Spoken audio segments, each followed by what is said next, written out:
और अच्छी बातचीत हुई।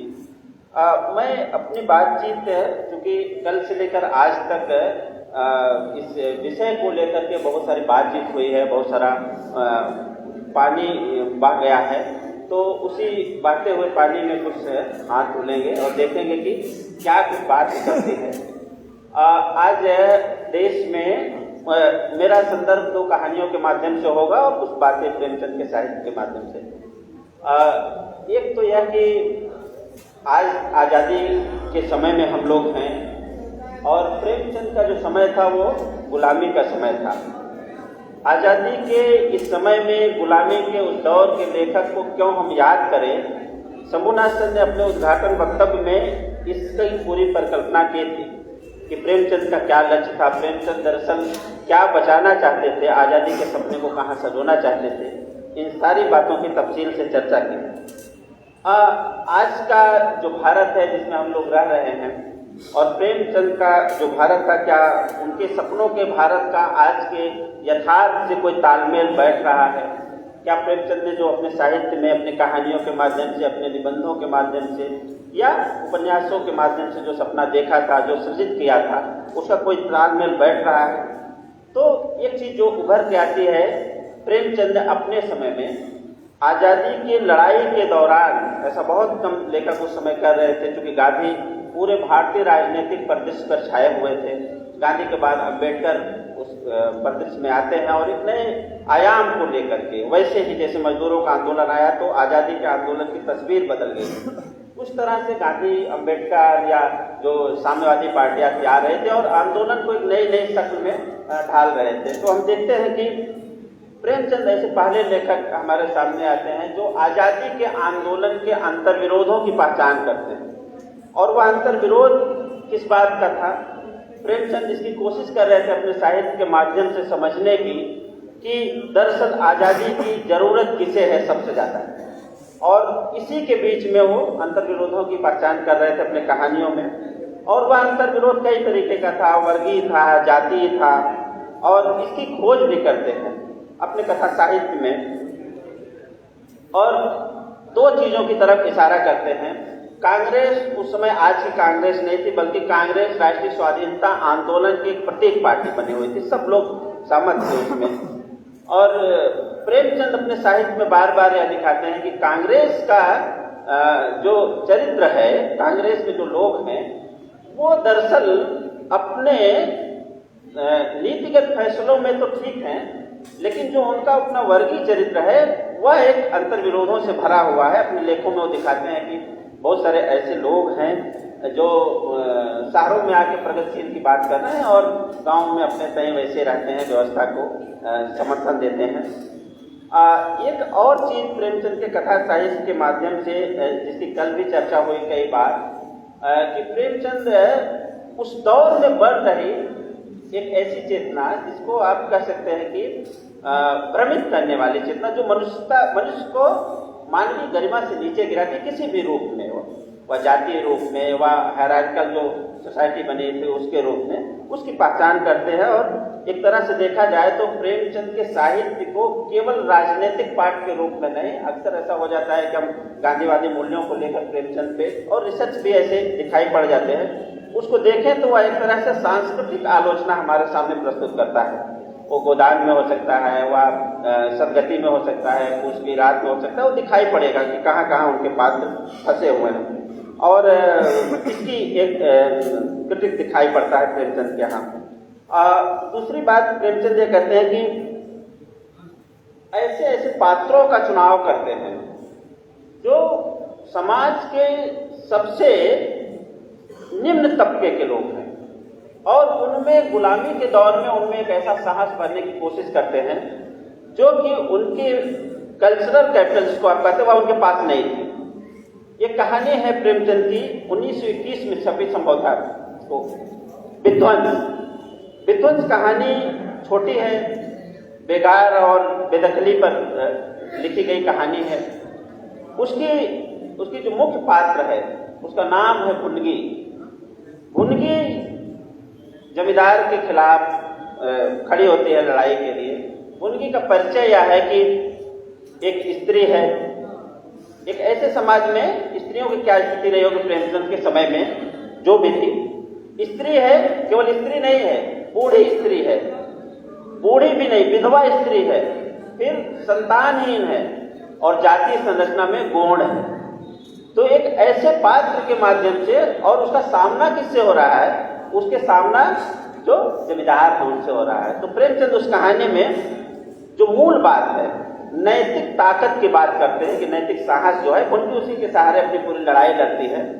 और आप देखें कि जो बेगारियां थी वह किसानों से बधी होती थी और जमींदार उसी को आधार बनाते थे। और ये प्रेमचंद की ताकत थी कि उन्होंने आज़ादी के, गुलामी के उस दौर में आज़ादी के स्वप्न को उस पात्र में देख रहे थे जो सबसे कमजोर व्यक्ति था, और देख रहे थे अपने सपने में कि आज़ादी की सर्वाधिक जरूरत अगर किसी को है तो इस वर्ग को है, आज़ादी उनको मिलनी चाहिए। और उसी में संकेत करते हैं कि सत्ता से टकराने वाले लोग हमेशा निम्न वर्ग से आते हैं, और मध्य वर्ग जो बाद में मिडिल क्लास आया, जो उच्च वर्ग आया, वह सत्ता से या तो समझौता करता है या तो उनके साथ मिल जाता है। निम्न वर्ग जो है वो उसके पास, जिसको बाद में हम लोग शब्दावली में कहते हैं मजदूरों की शब्दावली में या साम्यवादी शब्दावली में, मार्क्सवादी शब्दावली में, कि उनके पास कुछ और नहीं है खोने को, पाने के लिए पूरा जहान है। और प्रेमचंद इसकी पहचान कर रहे थे उस समय, खड़ा करते हैं अपने पात्रों का। एक और चीज करते हैं प्रेमचंद, संकेत देते हैं कि सच का जो साहस है उसी कहानी में, भुनगी के पास कुछ नहीं है, सबसे कमजोर पायदान पे है सामाजिक स्तरीकरण में, स्त्री है, विधवा है, संतानहीन है, फिर भी उसके साथ एक ताकत है, और वह ताकत है सच की ताकत। आप देखें तो कह सकते हैं कि ये गांधी का प्रभाव था, गांधी उस समय ऐसी बात कर रहे थे। एक और कहानी है जो इसी तरह की है, 1923 में छपी थी। कहानी का शीर्षक है सत्याग्रह। सत्याग्रह कहानी पर सफदर हाशमी ने नाटक लिखा, बनाया, और कल बात हो रही थी कि करबला खेला जा सकता है कि नहीं खेला जा सकता है। प्रवीण शेखर जी ने उस पर बहुत तफसील से बात की कि क्या क्या उसमें दिक्कतें हो सकती हैं। प्रेमचंद की एक कहानी का मंचन आज यहाँ पर भी है। प्रेमचंद की और तमाम कहानियों का मंचन हमेशा होता रहा है और लोग उस पर बनाते रहे हैं। तो ये जो कहानी है सत्याग्रह, सफदर हाशमी ने जो नाटक बनाया उसमें सांप्रदायिकता के सवाल को मुख्य बनाया। इसके एक पात्र हैं, यहाँ भी प्रेमचंद उसी बात की चर्चा कर रहे हैं जिसमें नैतिक बल व्यक्ति को विजय दिलाता है। अगर आपके पास नैतिक साहस नहीं है तो नैतिक साहस कहाँ से आएगा? जब आप सच के साथ होंगे।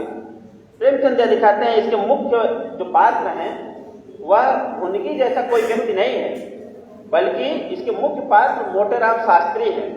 और मोटेराम शास्त्री सत्याग्रह करते हैं और उनके सत्याग्रह करने के पीछे का जो इरादा है, जो दिखावा है सत्याग्रह, वो वास्तव में नहीं करना चाहते हैं।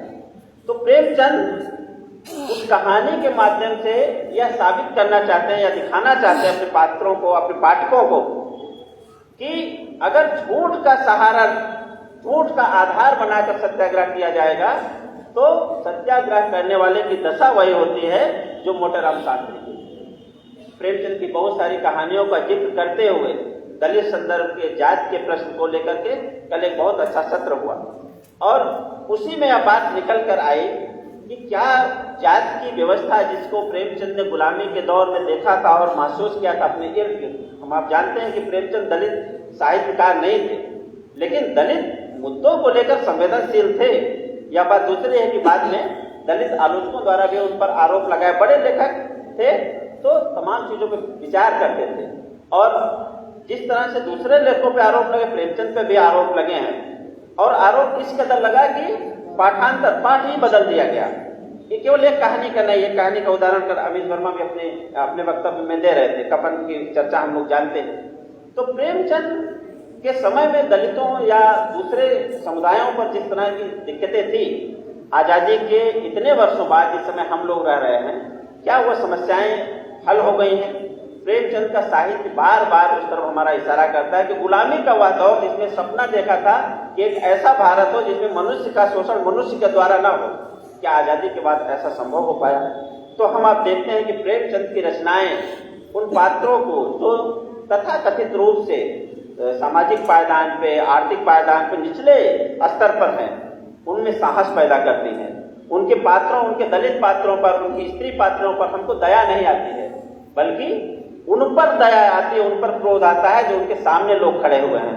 प्रेमचंद की यह ताकत है। आज इस सेमिनार के माध्यम से, इस संगोष्ठी के माध्यम से हम लोगों के लिए सबसे बड़ी सीख प्रेमचंद की यही है कि उनके विचारों को आज के परिप्रेक्ष्य में देखें। नए नए विमर्श आ रहे हैं और पुरानी चीजों को खंगाल रहे हैं ना। तब्दील निगाहें एक किताब आई है जिसको हम लोग पढ़ते हैं और देखते हैं कि स्त्री के नजरिए से देखा गया कि पुरुष लेखकों ने कैसे लिखा है उनके बारे में।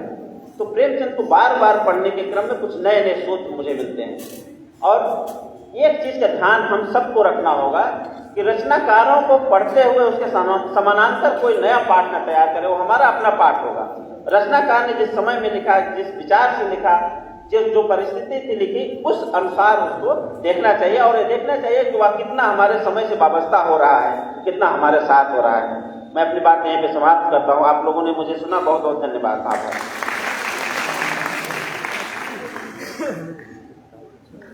धन्यवाद जनार्दन जी।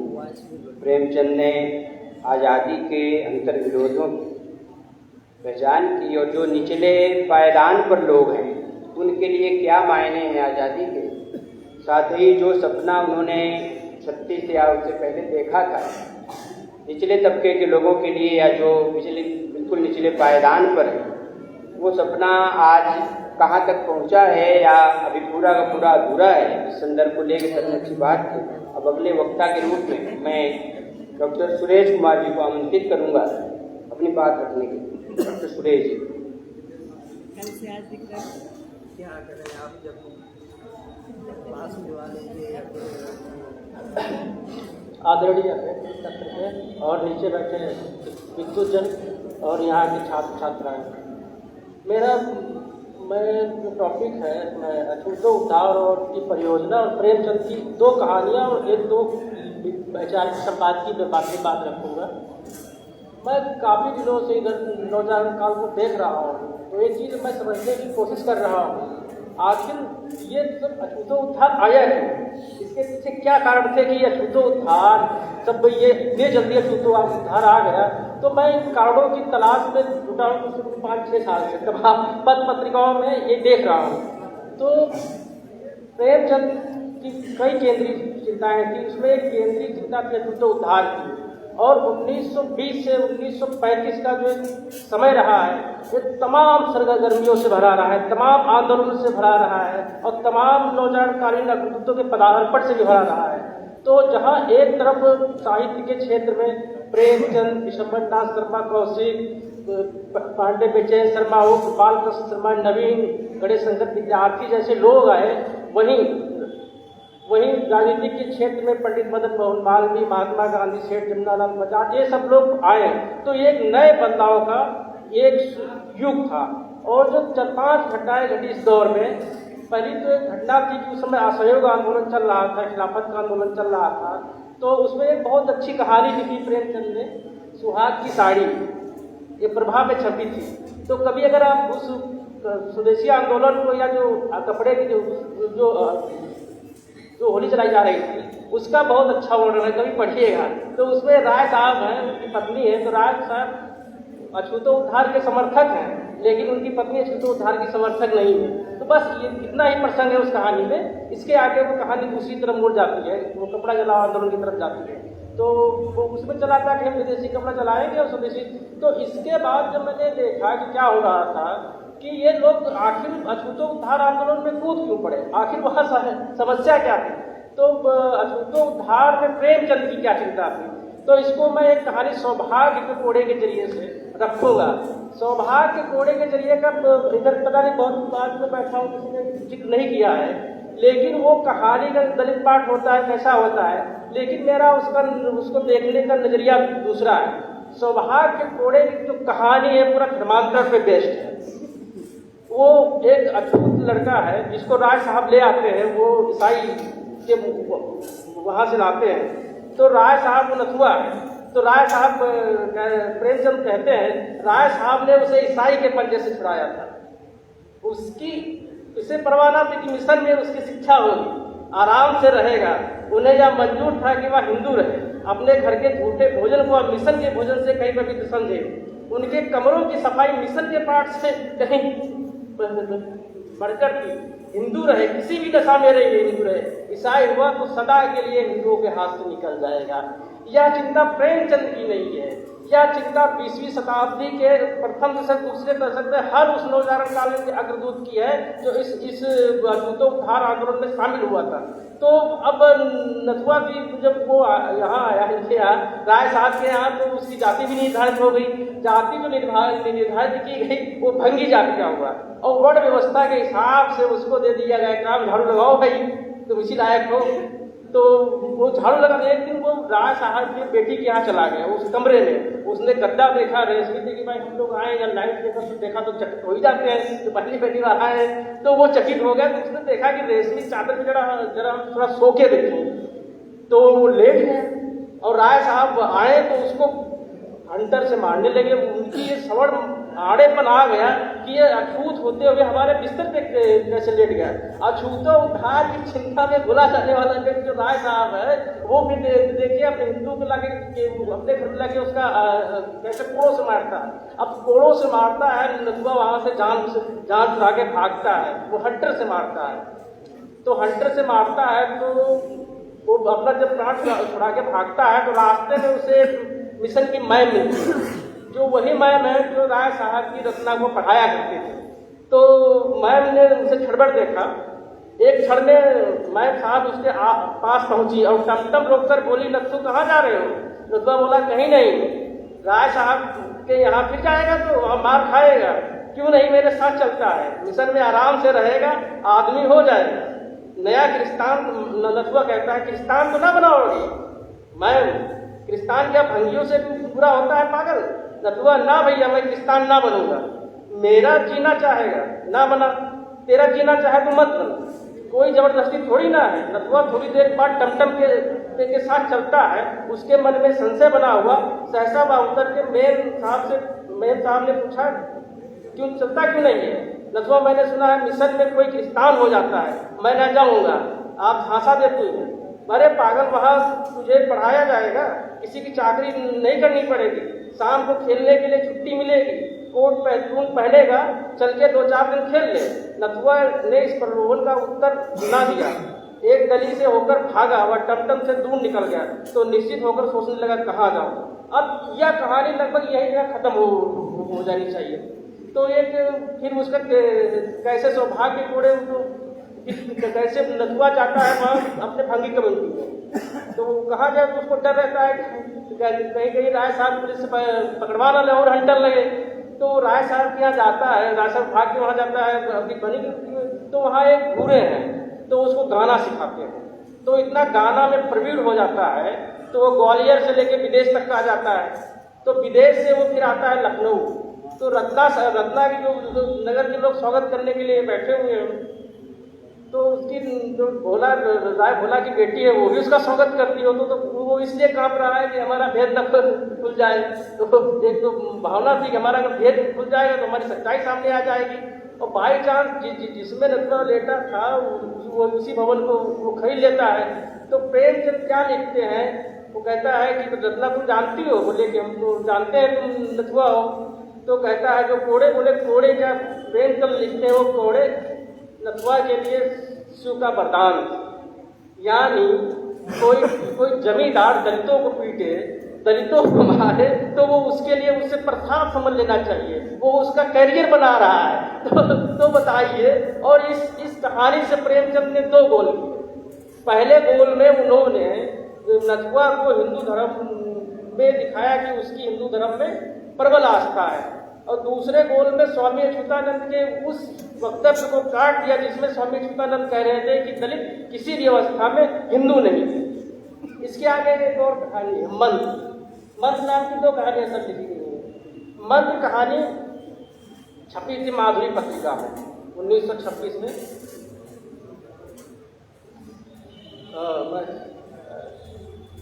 मंत्र कहानी 1926 में छपी। मंत्र कहानी की थीम यही है। 1923 में एक प्रेमचंद ने जमाना में लेख लिखा था शुद्धि पर, मलकालों को शुद्धियों से राजपूतों पर। तो उसमें प्रेमचंद ने लिखा था कि हम शुद्धियों के हामियों से पूछते हैं कि जिनसे हिंदू धर्म बलशाली होता है उनको गले लगाइए। तो बोले कि क्या शुद्धि वाले ऐसा कर सकते हैं?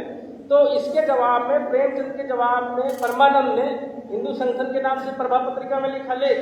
प्रभा पत्रिका में बता दूं, प्रभा पत्रिका बहुत ही एक साहित्यिक और राजनीतिक पत्रिका थी और बहुत ही क्रांतिकारी पत्रिका थी।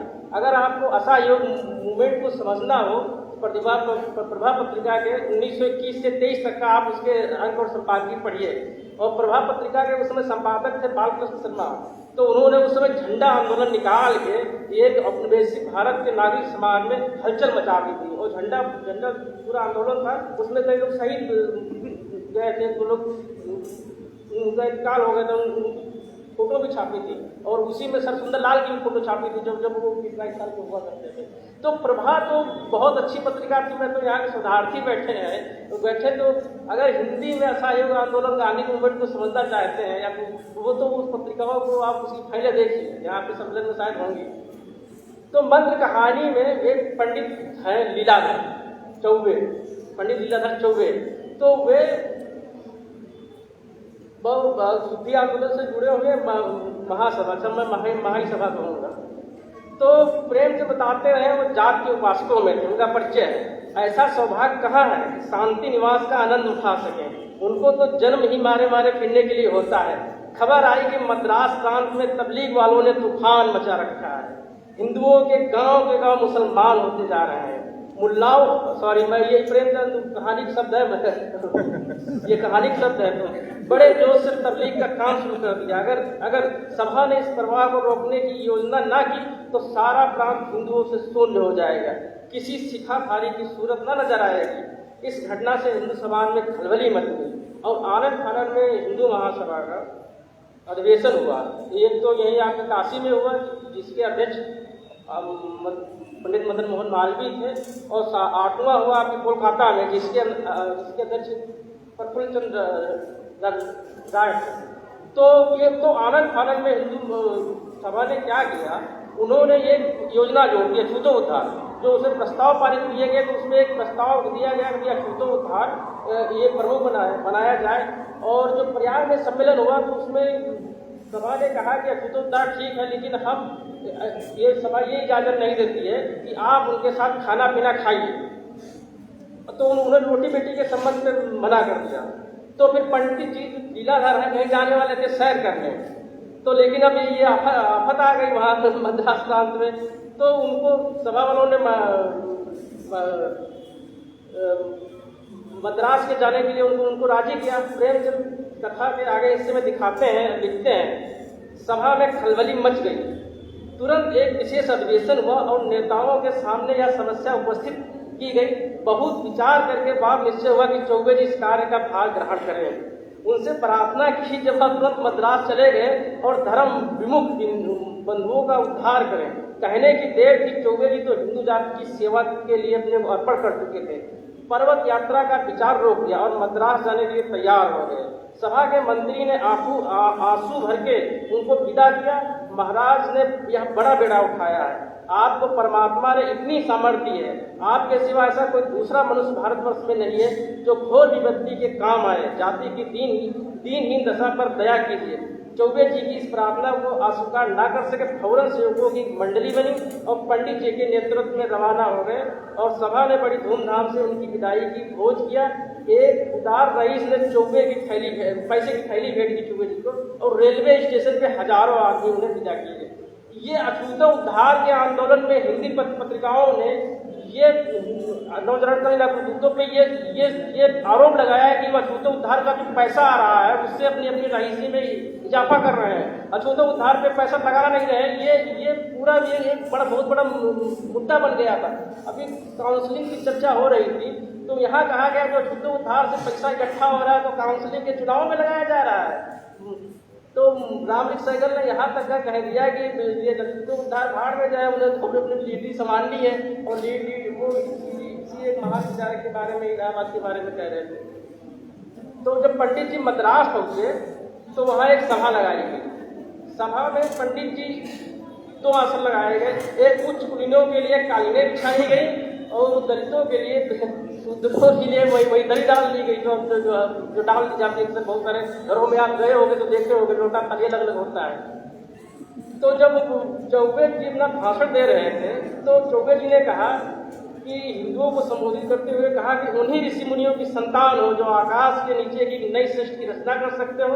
तब पंडित जी से अछूत ने प्रश्न किया, क्या हम भी उन्हीं ऋषि की संतान हैं? और अछूत और पंडित जी में यह दिलचस्प संवाद देखिए, लीला था। निसंदेह धमनियों में उन्हीं ऋषियों का रक्त दौड़ रहा है। यद्यपि आज का निर्दयी कठोर विचार की संकुचित हिंदू समाज तुम्हें अवहेलना की दृष्टि से देखता है। यद्यपि तुम किसी हिंदू से नीच नहीं हो, चाहे अपने आप को कितना ऊंचा समझता हो। बाद में वो पूछता है कि क्या हम लोगों से शादी ब्याह करोगे? तो पंडित जी कहते हैं कि अभी शादी ब्याह का समय नहीं आया है, तो पहले थोड़ा साफ सुथरे रहो, तब हम शादी विवाह का बाद में विचार करेंगे। तो ये इस तरीके का तो उद्धार चल रहा था। तो ये इसमें दो मूल मंत्र हैं। तो प्रेमचंद उस दौर में सोच रहे थे कि ये जो शुद्धि है, ये सब ये जो है, और यही जो सभाएं हैं, यही अछूतों को इस विपत्ति से निकालेंगे। धर्मांतरण का मतलब हिंदुओं का भीषण हास, उसमें इसको एक पर्टिकुलर नाम दिया गया था, हिंदुओं का भीषण हास हो रहा है और सारी पत्रिकाओं में। तो अब देखिए ये कैसे होता है। रंगभूमि उपन्यास 1925 में आया। इसका तमाम पाठ होता है, दलित अपने तरफ से करते हैं, प्रगतिशील अपनी तरफ से करते हैं, और गोयनका जी अपने जैसा करते हैं। सबके अलग अलग होते हैं। लेकिन जो देखिए धर्मांतरण वाली चिंता रंगभूमि में नहीं जा रही है। दूसरे तीसरे पैराग्राफ से कहता है सूरदास, अच्छा ये वही क्रिश्चियन सबको क्रिश्चियन बनाते फिरते हैं। दूसरे देखिए उसमें, और प्रेमचंद कैसे कहने वाले दलित से, जबकि दलित ही धर्मांतरण कर रहे थे। तो प्रेमचंद की चिंता तो वहाँ भी जा रही है। और दूसरी बात, उस समय मैं उसमें भैरव पासी का रंगभूमि में है एक पात्र, तो वो उसको दिखाते हैं, ताड़ी वाड़ी बेचता है। और उसी समय मदारी पासी का एक आंदोलन चल रहा था। तो जमींदारों के खिलाफ पूरा वो बोल खुले हुए थे, पूरा जमींदारों को हिला के रख दिया था। ये हरदोई, अवध, बाराबंकी, ये सब जानते होंगे जो एक आंदोलन को पढ़े होंगे। वो अगली हजारों में अध्याय भी उपन्यास में एक आंदोलन में। तो उसमें एक आंदोलन, और यहाँ दिखा रहे प्रेमचंद भैरव ताड़ी बेच रहा है, और ताड़ी बेच रहा है। ताड़ी वो सुभागी को बहुत मारता है। तो प्रेमचंद जो सूरदास के यहाँ जाती है, तो प्रेमचंद इधर छमार फांसियों में भी झगड़ा करवा रहे थे, जो मतलब रही थी एकता। तो सूरदास की चिंता क्या है? सूरदास सुभागी को इसलिए नहीं रखे है कि वो रखे, सूरदास सुभागी को इसलिए रखे है कि कहीं वो उसको निकाल देगा, कहीं वो मुसलमान क्रिश्चियन ना हो जाए। ये सूरदास कहता है सबसे बड़ों से कि इसको मैं निकाल दूंगा, कहाँ जाएगी? ये क्रिश्चियन मुसलमान हो जाए, किसी के हाथ जाएगी, तो क्या करोगे? तो तुम्हारी इज्जत नहीं रहती है। तो ये एक समस्या थी। और फिर साइमन कमीशन आ गया। साइमन कमीशन आ गया तो बहुत घबराहट हो गई लोगों को। तो साइमन कमीशन के विरोध में हिंदी के नमस्वी पत्रिकाएं थी। माधुरी चांद ने कहा कि साइमन कमीशन का आना हमारी पराधीनता का कठोरतम दंड है। कठोरतम दंड किस लिए है? क्योंकि उसमें किसी भी उनकी साम्राज्यवादी सोच ने किसी भी भारतीयों को उसमें स्थान नहीं दिया था। तो उनका कहना था कोई भी भारतीय इस किसी न किसी दल से जुड़ा हुआ है, इसलिए वो सच्चा निर्णय नहीं दे सकता है। तो ये हो गई। तो उसमें एक मंदिर कहानी लिखी प्रेमचंद ने, अछूत, जो राम सेगल ने निकाला था अछूत। तो अछूत अंत में मद्रास में क्या हो रहा था, अब मैं मतलब पढ़ के बता दे रहा हूँ उनके पुरुषोत्तम दास टंडन के माध्यम से। पुरुषोत्तम दास टंडन जी मद्रास प्रांत में गए तो उन्होंने लिखा कि वहाँ देखा कि दलितों के साथ इतना भेदभाव हो रहा है कि दलित लोग तो सवर्णों के मोहल्ले तक का नहीं जा सकते हैं, वो चाहे जश्न कृष्णन हो चाहे कोई भी हो।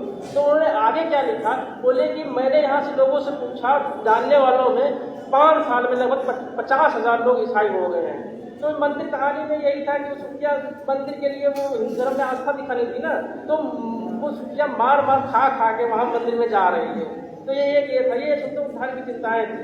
और अछूतो उद्धार का पूना पैक्ट साइमन कमीशन हुआ तो पूना पैक्ट में डॉक्टर अंबेडकर ने एक लेख लिखा, गोलमेज सम्मेलन में गोलमाल।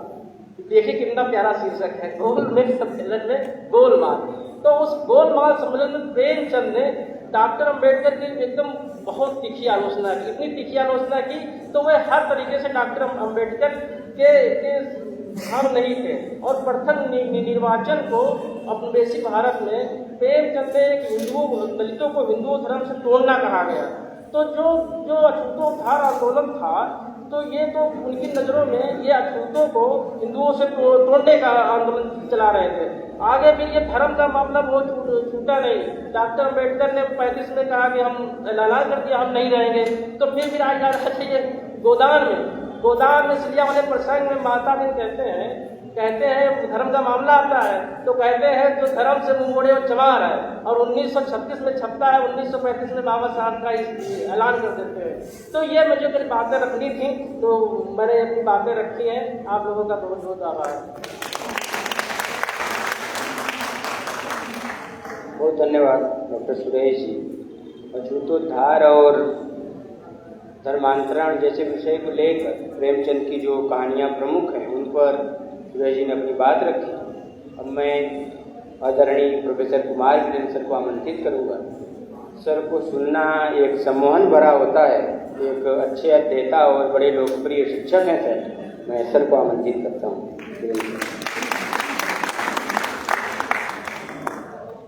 अभी तक कल से लेकर आज तक सभी सत्रों के संचालन हमारे इलाहाबाद विश्वविद्यालय के हिंदी के साथियों ने की।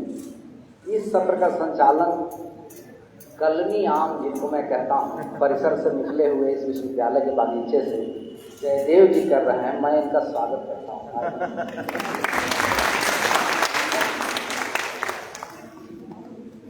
इस सत्र की अध्यक्षता कर रहे आदरणीय प्रणय कृष्ण सर, हमारे साथी डॉक्टर दीनानाथ मौर्य जी, सुरेश कुमार जी, जयदेव जी, इस सभागार में उपस्थित गुरुदेव आदरणीय राजेंद्र कुमार जी, गुरुदेव प्रोफेसर मुश्ताक अली जी, हिंदी विभाग के अध्यक्ष लालसा मैम, हिंदी विभाग की प्रोफेसर चंदा मैम, रामदेव शुक्ल जी, हरीशचंद पांडे जी, प्रियदर्शन मालवीय जी, महेश कटारे जी, विवेक निराला जी, भूरेलाल सर, कल्पना वर्मा जी, सूर्यनारायण सर, और इस सभागार में पधारे हुए अमृता जी, सुधांशु जी, इस सभागार में पधारे हुए देश भर से आए हुए अध्यापकगण, शोधार्थीगण, विद्यार्थीगण।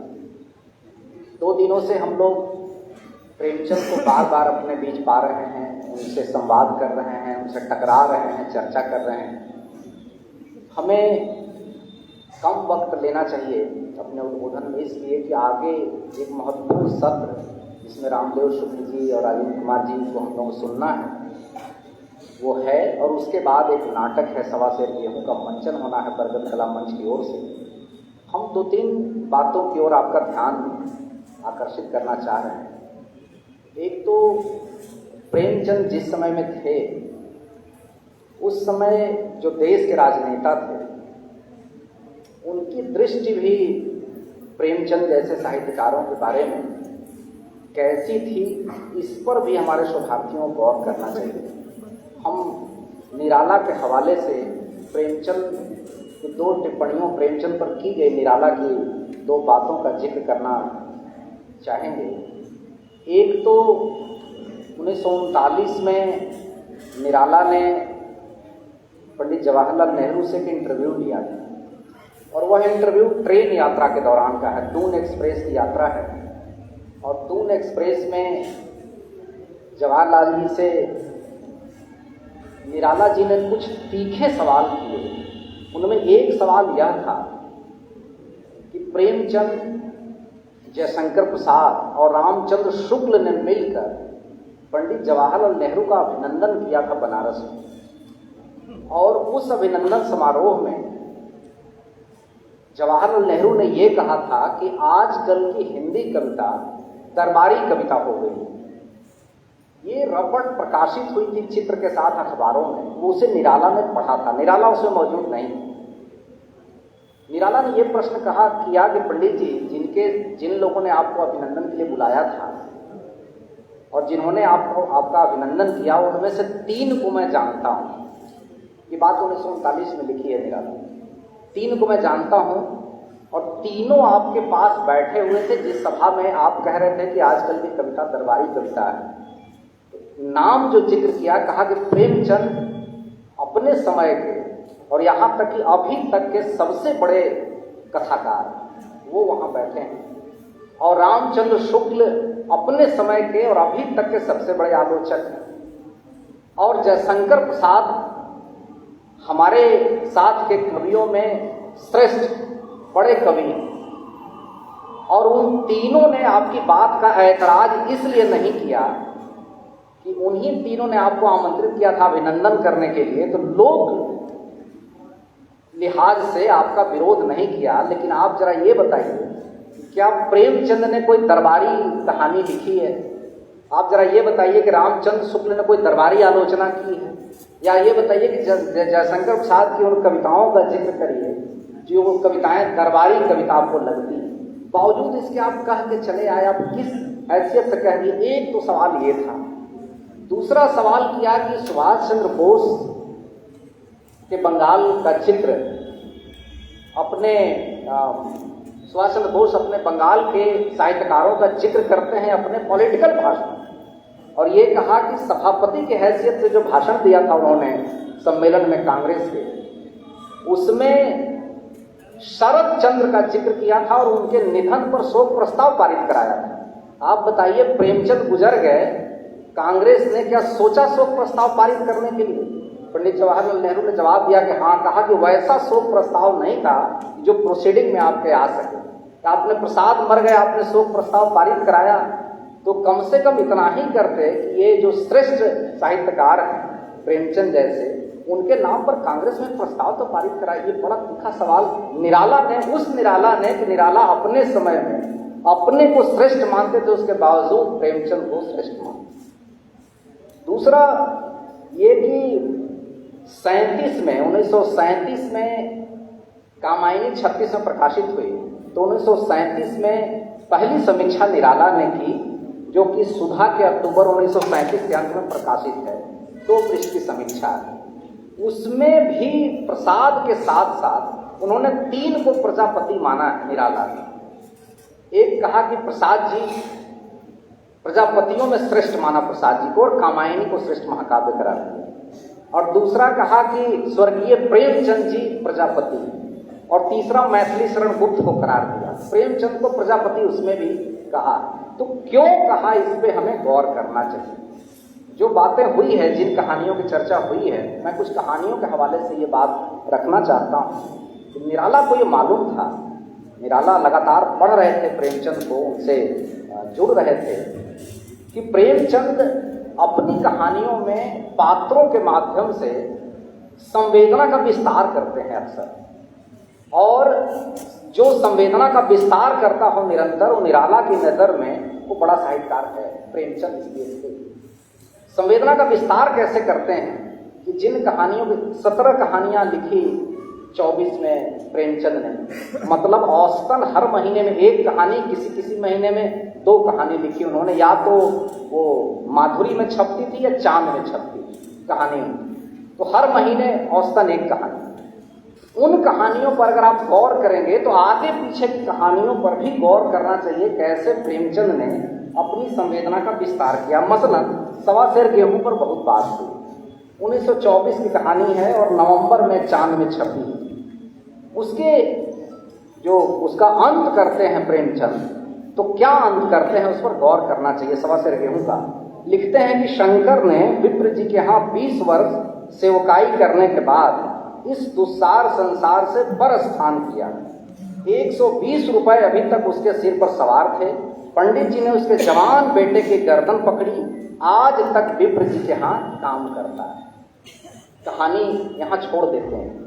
लेकिन प्रेमचंद जब पूस की रात लिखते हैं 1930 में, तो यह शंकर और शंकर का लड़का, देखिए कैसे तब्दील होता है हल्कू में, इस पर गौर करना चाहिए। पूस की रात कहानी का जो अंत है उसको पढ़िए, जब मुन्नी कहती है कि अब मजूरी करके माल गुजारी भरनी पड़ेगी, क्योंकि फसल तो नीलगायें चर गई। तो हल्कू का जवाब है कि रात की ठंड में यहाँ सोना तो न पड़ेगा। शंकर का 24 के शंकर का और उसके बेटे का विकास 30 में आकर प्रेमचंद ऐसे दिखाते हैं। कहने की आवश्यकता नहीं है कि क्यों इतना इत्मीनान से कहता है कि अब जाड़े की रात में इस तरह से सोना तो न पड़ेगा। वो जो गालिब का शेर है कि इस रते कतरा है दरिया में फना हो जाना, दर्द का हद से गुजरना है दवा हो जाना।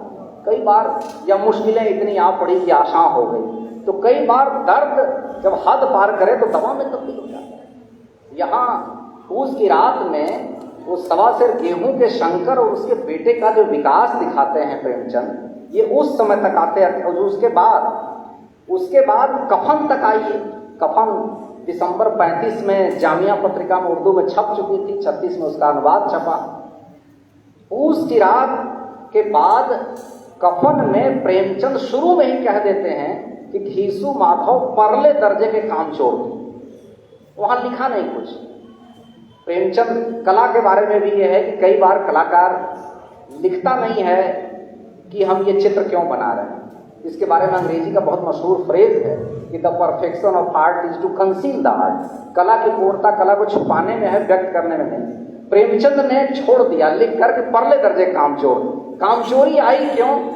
तो इन पात्रों को जब आप पढ़ेंगे, प्रेमचंद को अपने पाठकों की समझदारी पर बड़ा भरोसा है कि जो मैं रच रहा हूं, लिख रहा हूं, मेरे पाठक उससे रूबरू। तो बताया नहीं, लेकिन आप देखिए कि एक शंकर का डेवलपमेंट हल्कू में और हल्कू का विकास कि वहां तक जाते जाते पहले ही से कामचोरी बताते हैं, कामचोर थे। मतलब समाज की व्यवस्था अगर ऐसे ही चलती रही तो शंकर का विकास हल्कू में और हल्कू का विकास घीसू माधव में होगा। प्रेमचंद ये पकड़ना चाहते हैं, इसलिए बड़े साहित्यकार निराला की नज़र में भी और हमारे नज़र में हैं। दूसरा ये कि एक महत्वपूर्ण कहानी प्रेमचंद की मुक्ति मार्ग, अप्रैल 1924 की कहानी है, माधुरी में छपी है मुक्ति मार्ग। उसको जरूर पढ़ना चाहिए। मुक्ति मार्ग इसलिए पढ़ना चाहिए कि उसमें बहुत सारे प्रसंगों का और बहुत सारे पात्रों का विकास आप आगे पीछे से देख सकते हैं, आगे गोदान तक जा सकते हैं। उसको लेकर उपन्यास में 36 कहानी बहुत बड़ी नहीं है, छोटी कहानी है। उस कहानी में झिंगुर एक पात्र है जो जिसकी खेती है और गन्ने की फसल है उसकी, और उसमें एक पात्र है बुद्धू नाम का जो भेड़ चराता है, गड़रिया है।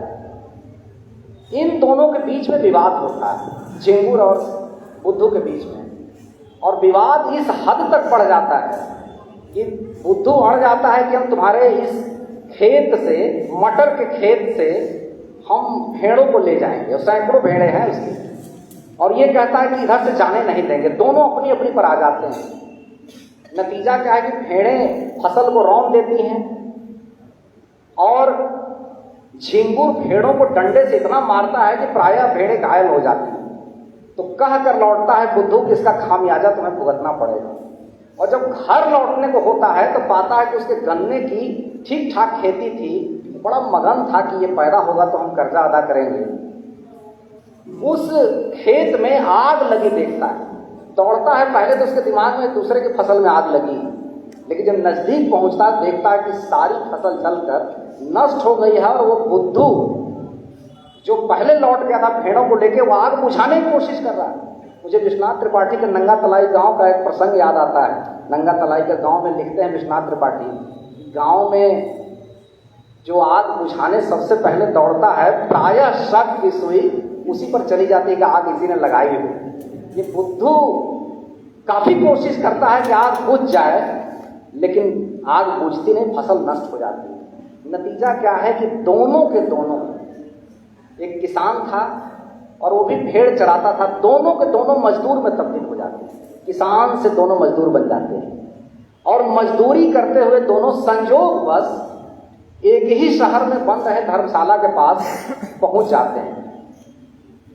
तो इत्मीनान जब होते हैं और खाना बनाने का उपक्रम अपने छोटे संसाधनों से करते हैं, तो बुद्धू ने कहा कि अब क्या बताएं, हमारी भी स्थिति खराब हो गई है। वो गन्ने की फसल में आग हमने ही लगाई, तब कहता है झिंगुर के मालूम है, लेकिन अब क्या बताएं तुम्हें कि तुम्हारी जो बछिया मरी थी वो जहर मेरे कहने पर हरि ने दिया था, और तुम्हारी भेड़ों के बीच बछिया मरी। अब ये इस कहानी में एक बछिया को लाते हैं प्रेमचंद, और बछिया है झिंगुर की। योजना बनाता है झिंगुर की इसका घमंड तोड़ना। पता लग गया था कि इसने आग लगाई है, तो प्रेमचंद बड़ा तरीके से लिखते हैं कि जब लक्ष्मी आती है तो जगह बहुत घेरती है। ये वाक्य लिखा है उसमें कि लक्ष्मी वैसे तो जल्दी आती नहीं, जिहवा पर आती है तो कम जगह घेरती है, लेकिन जब जगह जमीन पर आती है तो ज्यादा जगह घेरती है।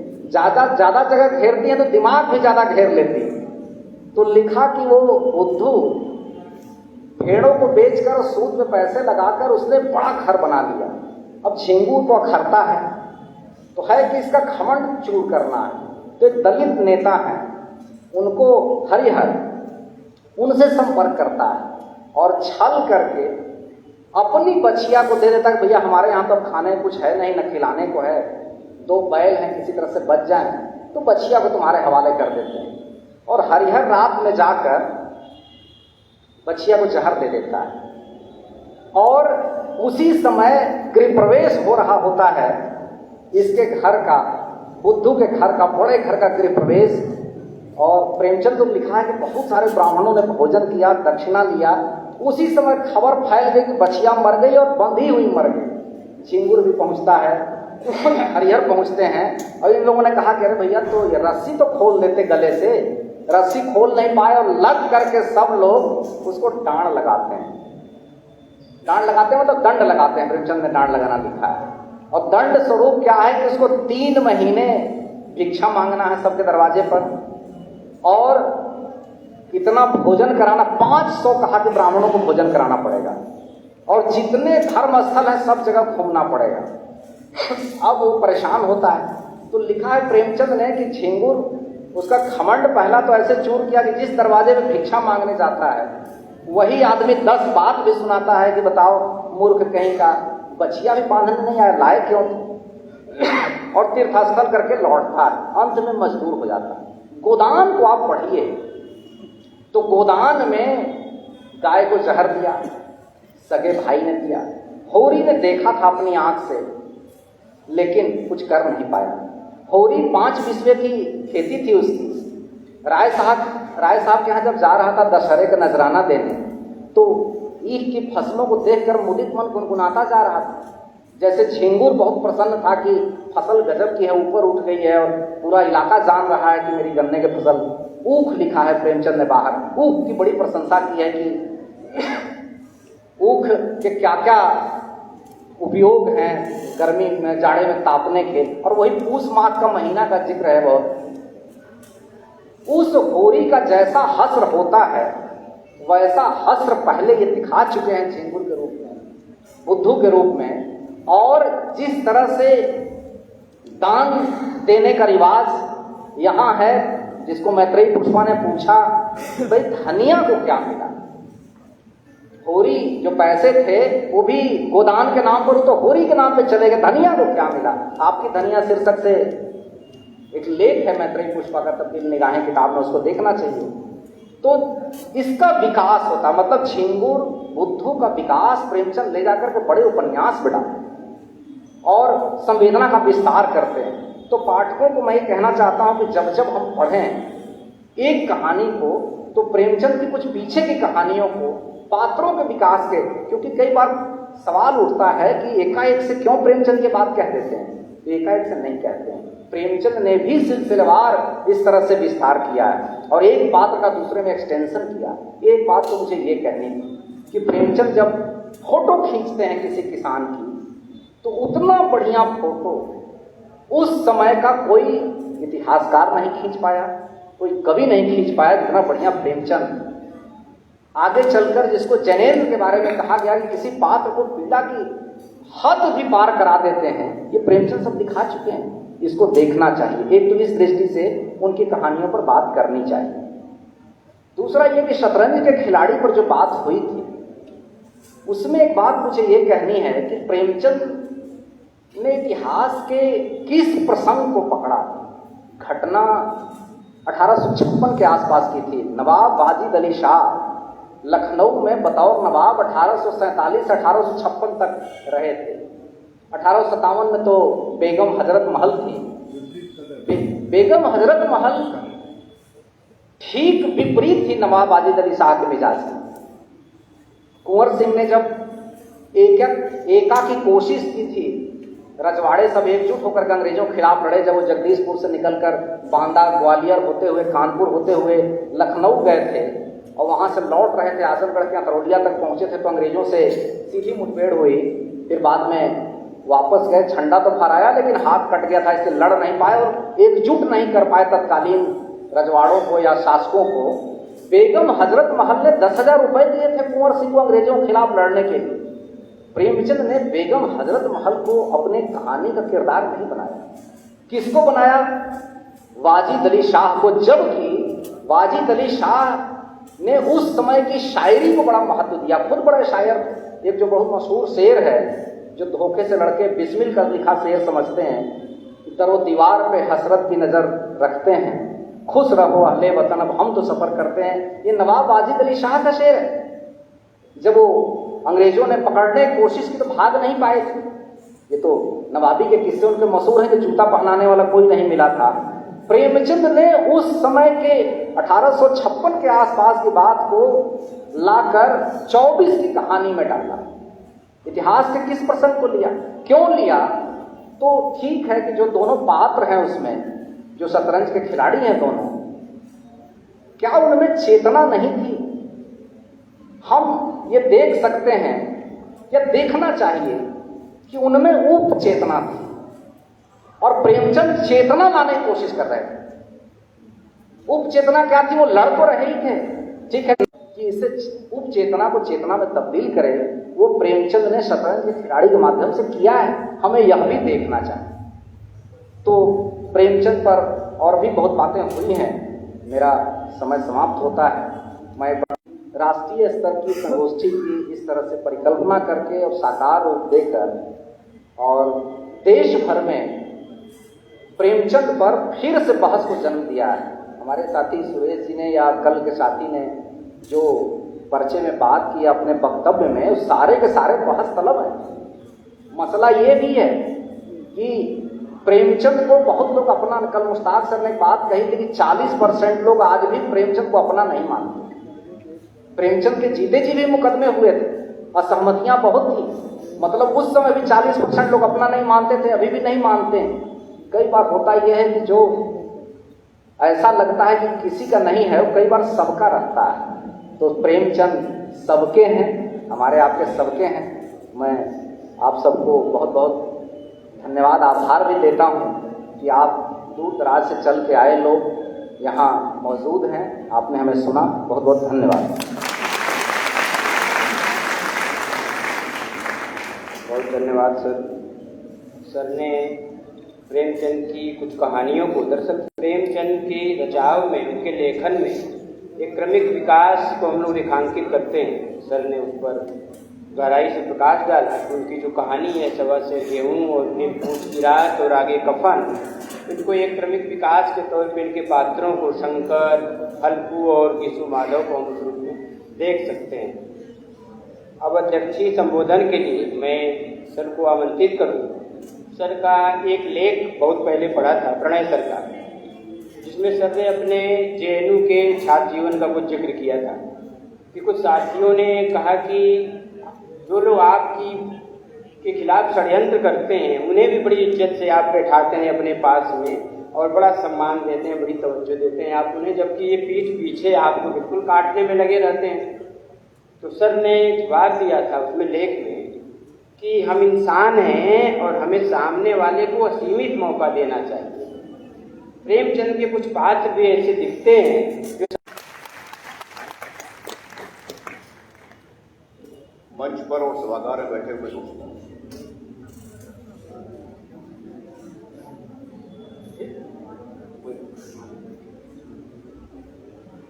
तो इस सेमिनार का फॉर्मेट बहुत खुला हुआ है। पाटकेश्वर जी इसके लिए बधाई के पात्र हैं।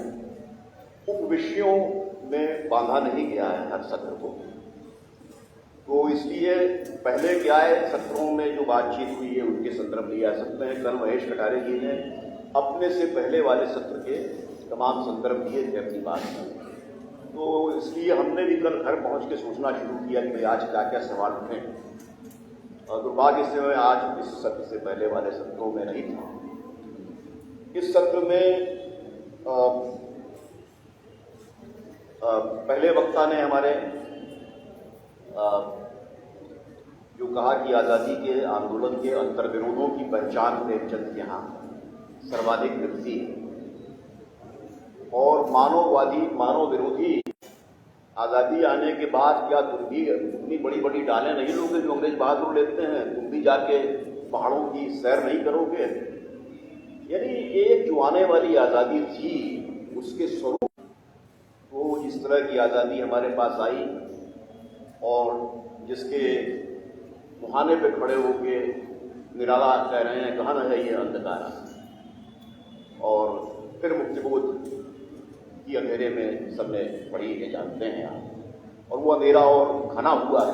मैं आपके सामने रखा पात्रों का विकास, कथा वस्तु के चयन की दृष्टि और स्वयं प्रेम। शुक्ल जी यहाँ बैठेंगे, अगर मैं गलती कर रहा हूँ तो बता दी, शायद 21 में उन्होंने गोरखपुर छोड़ दिया तो, और 24 में वो लिख रहे हैं। हो सकता वो उनके चेतन में गोरखपुर की, मैं ये नहीं कहता कि गोरखपुर में ही ये संस्कृति थी, ज्यादातर जो वो अब जो है। लेकिन मुझे एक बात थोड़ा परेशान करती है कि जो प्रभु वर्ग हैं, शासक वर्ग हैं, उनके द्वारा इस आवाजाही या मेल जोल के बीच में जो दरार डालने की कोशिश होती है, जो राजनीतिक षड्यंत्र होते हैं, जो सत्ता के तकाजे होते हैं, प्रेमचंद के साहित्य में शायद उस पर एम्फेसिस नहीं है, जबकि बाद के लिखे हुए जो नॉवेल्स हैं सांप्रदायिक ये आज़ादी के बाद के, उसमें फोकस शिफ्ट कर गया है। राजनीति कैसे कर रही है इसका, इस षड्यंत्र। तो अगर आप देखें कि 24 में प्रेमचंद हिंदू मुस्लिम सौहार्द के लिए जिस जमीन का चिंतित हैं, ठीक है, वो हो सकता है, मगर एक साम्राज्यवाद विरोधी आंदोलन के रूप में इस जमीन पे खड़ा होकर जनता लड़े, तो ये अपने आप में ऐसी निर्विवाद चीज नहीं थी जिससे लोग परेशान न होते। तो अगर आप देखें तो प्रेमचंद अपनी औपन्यासिक कृतियों में जो खिलाफत आंदोलन का ही अंतर्विरोध है, उस अंतर्विरोध करबला लिखकर उन्हीं अंतर्विरोधों में प्रेमचंद को भी धंसना पड़ा है। इसलिए आगे अगर नहीं खेला गया तो सिर्फ इसलिए नहीं कि नाटकीय कौशल की दृष्टि से इसको खेलना मुश्किल था, इसलिए भी और रिलीजियस हिस्ट्री के अंदर जाके सांप्रदायिक सौहार्द की स्थापना के प्रयासों को के प्रति आज उतना आश्वस्त नहीं हो सकता। तो कल मुसव्विर साहब ने कहा कि करबला नबी लिखते तो कोई बात नहीं थी, और उन्होंने 2 आर्गुमेंट्स दिए। एक था कि ऐतिहासिक तथ्यों के साथ नाटक का बेमेल होना, और दूसरा आखिर हिंदी और उर्दू के पाठक वर्ग की अपेक्षाओं में क्या अंतर था, उनके कंपोजिशन में क्या अंतर, उसके समाजशास्त्रीय और राजनीतिक कारण विभाजन के बाद। देखिए, हिंदुत्ववादी शक्तियां आज सत्ता में हैं, लेकिन विभाजन हुआ था सांप्रदायवाद के आधार पर। तो आजाद भारत में जब एक सेकुलर सरकार बनी, एक रिपब्लिक बनी, एक डेमोक्रेटिक रिपब्लिक, वो करबला को स्वीकार करता। कल 2 बहुत ही बेहतरीन पर्चे अमीश वर्मा और डॉक्टर सुजीत ने पढ़े, और वो कास्ट क्वेश्चन पे प्रेमचंद को लेकर, और बहुत अच्छा चतुर्वेदी जी ने जो भाषा और संवेदना का इतिहास लिखा है, उसमें उन्होंने मर्यादा पुरुषोत्तम राम की मर्यादा को होनी की मर्यादा से मिला दिया, जोड़ दिया। तो खत अमीश ने बड़ा अच्छा काम किया कि भाई ये मर्यादा और मर्यादा में क्या अंतर है। भाई अगर मर्यादा पुरुषोत्तम साहब वो जब विप्र लोगों से बहस करते हैं तो याद दिलाते हैं कि बहुत सारे ब्राह्मण उत्तराखंड में और सीतापुर के जिले में अपने खेतों पे खुद खेती करते हैं। हो सकता हो वह तो पूर्वांचल में भी ऐसे रहे हों। तो लेकिन अगर आप देखिए तो प्रेमचंद इसलिए भी महान है कि इस देश का यह की जो जटिलता है कि कास्ट और क्लास इस तरह से अंतर ग्रथित है, इतना ओवरलैपिंग है दोनों के अंदर, वर्ग निर्माण की प्रवृत्ति या परिमाण दूसरे जाति समूह से एकदम अलग हो सकता है। मसलन अभी भी दलितों में 80% के पास जमीन नहीं है। समय तो हो गया है। अच्छा, मैं एक ही बात को और कह दूंगा। तो एक तो जाति के सवाल पर कुछ बातें मैंने की। जनेऊ पहनने वाला जो आंदोलन बिहार में था, 3 कथाएं या पौराणिक वृत्त, इन सब चीजों को या मिथकों को करबला के इर्द गिर्द वो बात कर रहे थे। तो वो परंपरा शुरू है, उसको इतिहास में बदलना। हालांकि शिवाजी के जो युद्ध हैं वो भी गायब हैं। मुगलों के खिलाफ युद्ध के सबसे बड़े आइकन के रूप में, यानी मराठा देश का इतिहास मुगल आधिपत्य के खिलाफ हिंदू जनता के संग्राम के फ्रेमवर्क में लिखा गया है। क्योंकि देखिए, जब जिस पेशवाई का भारतेंदु बाबू बहुत गुणगान करते हैं कि भाई दिल्ली तक के शासक पेशवाओं से डरते थे, उसको भी क्वेश्चन किया है। इस्लामिक हिस्ट्री के अंदर जाकर हिंदू मुसलमान की सहभागिता दिखाने की जगह वो जो वास्तविक इतिहास में सुलह कुल से लेके और दारा शिकोह से लेके 1857 तक जो एकता दिख रही थी, प्रेमचंद उस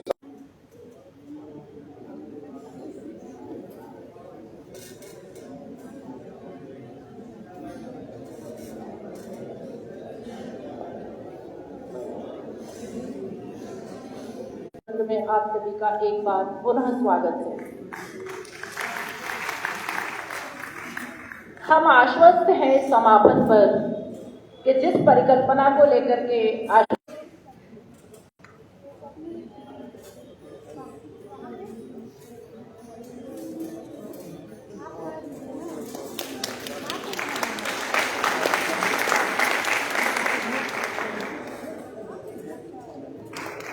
मैं लाल कमल से पुनः अनुरोध करूंगी कि वो आए और आकर के अपना उद्बोधन दें।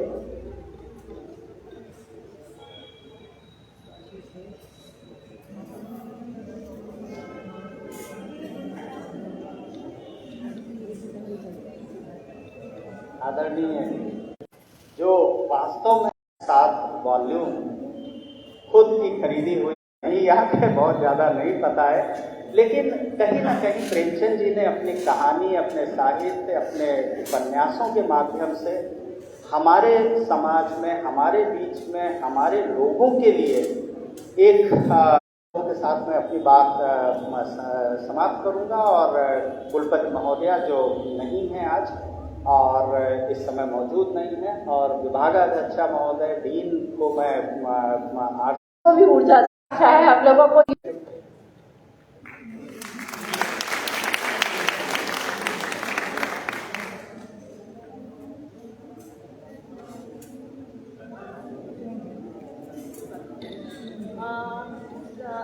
आगे पीछे हो जाए, जो वक्ता आएंगे उनके हिसाब से डेट को आगे पीछे किया जा सकता है। तो इसी तरह से उपस्थित होकर आप हम लोगों का उत्साह वर्धन करें, हम लोगों को प्रोत्साहित करें कि हम आगे भी बहुत सारी गोष्ठियाँ करते रहें और आप लोगों को सुनने को मिले। देखिए, गोष्ठियाँ अध्यापकों, सम्मानीय कुल सचिव महोदय या मेरी पार्टी जो करने जा रहे हैं वो फला ये है, बाद में पता चले उसमें से कोई भी सच न निकले तो साहित्य की बड़ी सार्थकता। और प्रेमचंद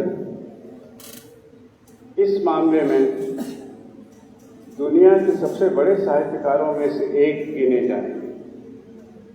उन्होंने जनता को ये महसूस करा दिया किस बिरादर के हो, तो आगे कोई बात बढ़ती थी, कुछ संवाद बढ़ता था। आज ऐसा नहीं है, तो उसके और भी कारण हैं, लेकिन उसमें प्रेम जैसे कथाकारों की पहल भी है। कालजों के